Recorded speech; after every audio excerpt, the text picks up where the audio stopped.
There's a message people send every night that they'd never say out loud, not because it's embarrassing, because they're tired of explaining it.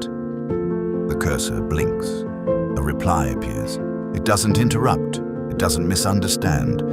It doesn't ask what you meant.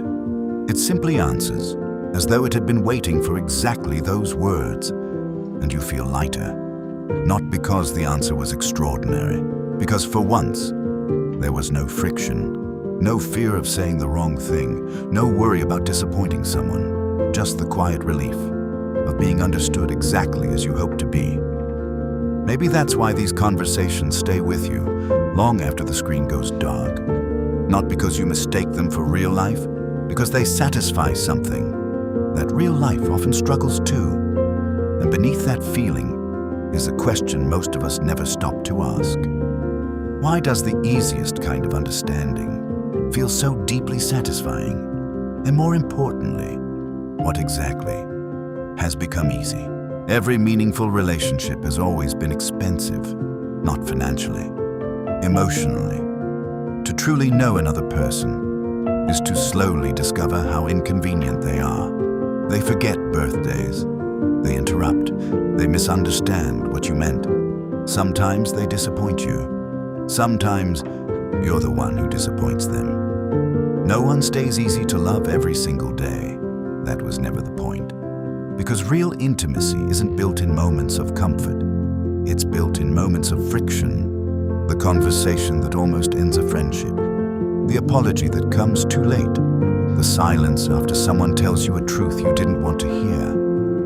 In the moment, those experiences feel like failures. But very often, they're the moments that make a relationship real. Because every disagreement quietly asks the same question. Will you stay anyway? For almost all of human history, there was no way around that question. Families lived together, neighbors depended on one another, communities solved problems together. Even when people didn't get along, they still had to keep living alongside each other. Patience wasn't a virtue, it was survival. Forgiveness wasn't an ideal, it was a necessity. Human beings didn't simply evolve to seek comfort. We evolved around other people, around minds that interrupted our own, around lives that refused to unfold exactly the way we wanted. Every relationship was an encounter with someone who couldn't be controlled. And because of that, every relationship changed us, not despite the resistance, because of it. Today, that ancient cost is colliding with something entirely new. In 2024, one of the world's largest AI companion platforms, Replika, reported roughly 30 million registered users. Around the same time, surveys across multiple countries continued to report record levels of loneliness, especially among younger adults. Those two facts don't automatically explain one another, but they do exist in the same moment.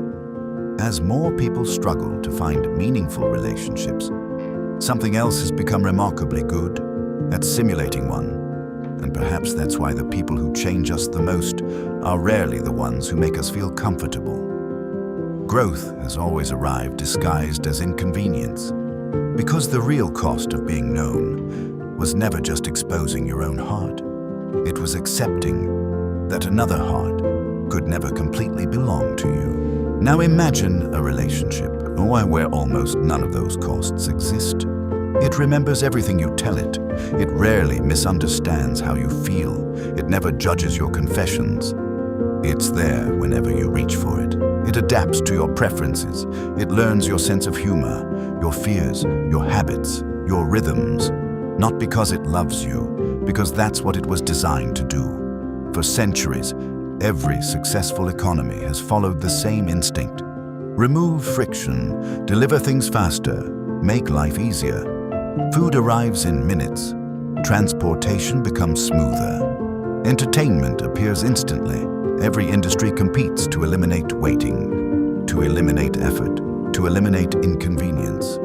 And now, that same logic has quietly reached something far older than commerce.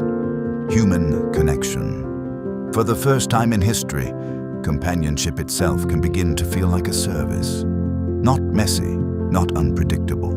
Personalized, available, always ready. The emotional rewards remain, but the emotional labor slowly begins to disappear. Validation without negotiation. Affection without vulnerability. Conversation without the possibility of rejection. It feels almost miraculous. And in many ways, it solves a very real human problem. Loneliness is real. Isolation is real. Millions of people carry thoughts that nobody seems to have the time, or sometimes even the patience, to hear. For them, an artificial companion can offer genuine comfort. That comfort shouldn't be dismissed. It's real. But every technology quietly teaches us what to expect. Streaming taught us that entertainment should be immediate. GPS taught us that getting lost is a problem to solve. Online shopping taught us that waiting feels inefficient. So what happens when companionship begins teaching us the same lesson? That relationships should always understand us, always adapt to us, always reassure us, always be available, without ever asking anything difficult in return. Comfort isn't the danger. Comfort is simply persuasive. Because once you've experienced a relationship designed around your preferences, ordinary human beings begin to feel surprisingly difficult. They reply too slowly. They misunderstand what you meant. They bring emotional histories that don't fit neatly into yours. They ask you to compromise, to wait, to apologize, to change. And slowly, almost without noticing, real people begin to feel expensive. Perhaps that's the quiet transformation already unfolding. Not replacing love, replacing what we expect love to feel like. There is a reason old maps were filled with blank spaces. The unknown wasn't a mistake.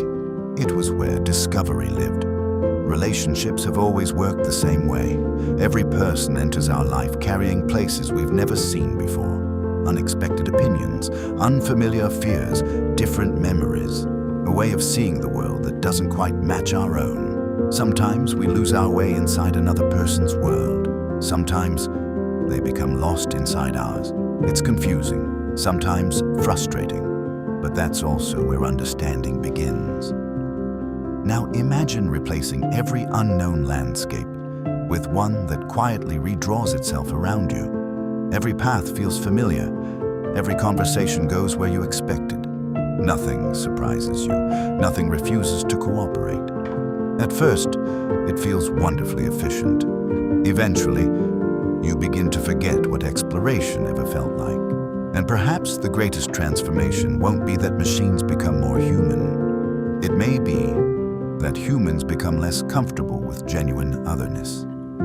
Disagreement starts to feel like something has gone wrong. Compromise begins to feel unnecessary. Being surprised begins to feel inefficient. That is the quieter risk. Not that artificial companions will fool us. Most people already know exactly what they are. The deeper question is something else.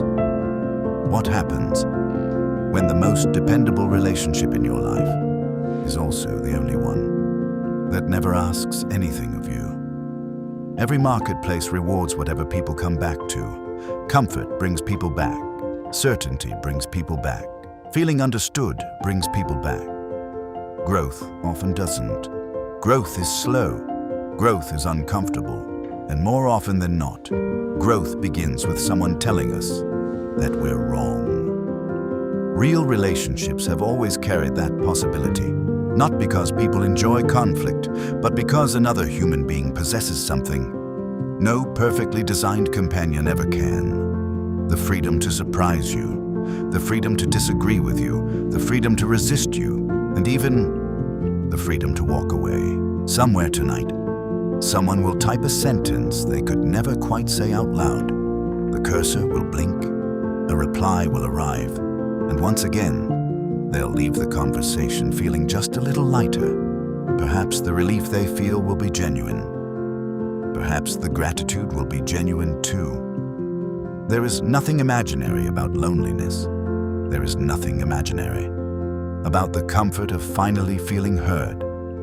But history has always treated relationships as something more than comfort. They were places where two imperfect people negotiated the distance between two imperfect worlds. Sometimes beautifully, sometimes painfully, never effortlessly. And as companionship slowly becomes something we can subscribe to, customize, and summon whenever we need it, a different question begins to emerge. Not about technology, about ourselves. Is a relationship still a relationship if the other can never choose to leave?